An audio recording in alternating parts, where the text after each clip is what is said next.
Bonjour Nicolas Bouzou. Bonjour à tous. Alors, autre sujet chaud du moment, les fameux délestages électriques.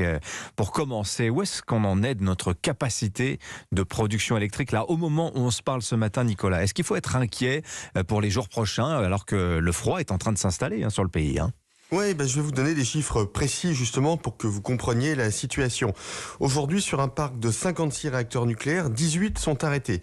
Le problème, c'est que ce sont de gros réacteurs. En théorie, on devrait avoir une capacité maximale de production d'électricité de 61 gigawatts. On est aujourd'hui à 37 gigawatts. Donc vous voyez qu'il nous manque 40% de notre capacité alors qu'on entre en effet dans l'hiver et que les températures diminuent de façon sensible. Alors, pour être tout à fait honnête avec vous, on ne dispose jamais du parc complet à l'entrée de l'hiver parce qu'il y a toujours des réparations, il y a toujours des imprévus. Mais ce que l'on voit aujourd'hui, c'est qu'on est très au-dessous de notre capacité de production électrique comparée aux hivers précédents. D'ailleurs, on est obligé d'importer de l'électricité depuis le mois de juin. Alors pour être concret, on risque des coupures, c'est clair, ce sont des coupures de 2 heures, plutôt en semaine, parce que le week-end, les entreprises industrielles sont fermées, donc elles sollicitent beaucoup moins le réseau.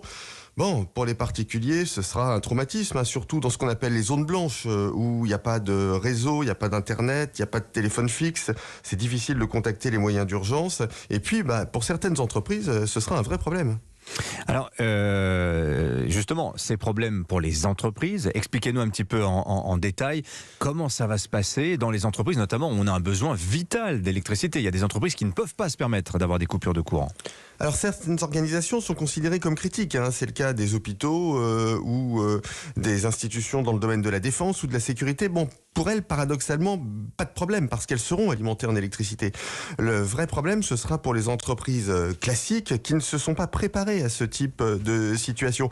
Je vais vous prendre l'exemple des supermarchés. Dans les hypermarchés, en général, il y a des générateurs électriques, donc ils peuvent bénéficier d'électricité de façon indépendante. Dans les supermarchés, c'est pas nécessairement le cas. Or, les supermarchés ont besoin d'électricité. Il y a une chaîne du froid à respecter. Il y a la question des paiements. Quand vous faites un paiement avec votre carte bleue, vous avez besoin d'électricité.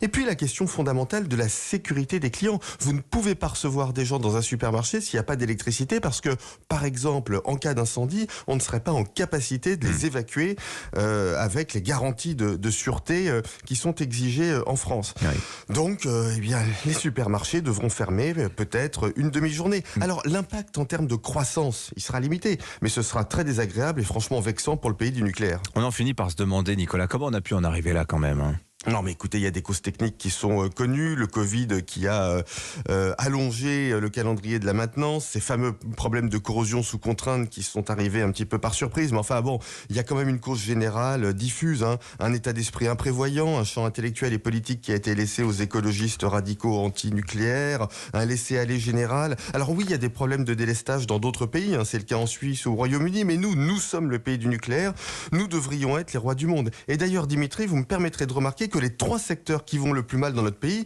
ce sont l'énergie, la santé, l'éducation. Ce sont ceux dont l'État est censé s'occuper le plus, ceux qui échappent complètement, quasiment au marché. Pour une fois, on ne pourra pas nous expliquer que le libéralisme est coupable. Merci Nicolas Bouzou, 7h24 sur Europe 1.